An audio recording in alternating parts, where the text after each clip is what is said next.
Так, достор, ассаламу алейкум. Тагай, салам алейкум. Алейкум салам. Тынай, салам алейкум.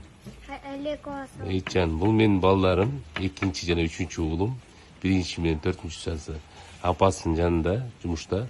В общем, Тагай быйыл 2 класс, анан Тынай 1 класс болот, Тынай.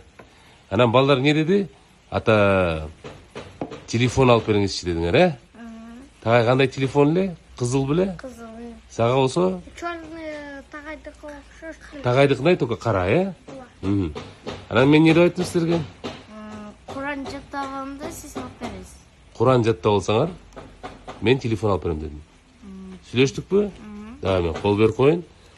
Куран жаттагыла, мага айтып бересиңер. Мен силерге сага кызыл, сага кара телефон алып берем, макулбу? А Куран эмнеге жаттап атасыңар билесиңерби? Билесиз. Неге? Анткени сиз кеткенде алыс жерге иштегени кетсем, барсыз, бизге Куран жаттап, жаттайбыз. окуп турасыңар. Үйдө Куран окуп турасыңар. Все, Алла разы болсун. Келечегиңер кең болсун. Кыргыз эли батасын берсин. Мыкты жигиттерден болуңар.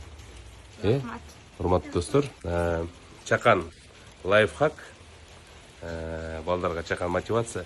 Негизи телефон жакшы көрүнүш эмес балдар үчүн, бирок эми андагы контролдоп туруш керек. Анан Куранды жаттап алгыла деп, кичинекей бир кандай десем, стимул болду да балдар үчүн. Ошол. Алла разы болсун.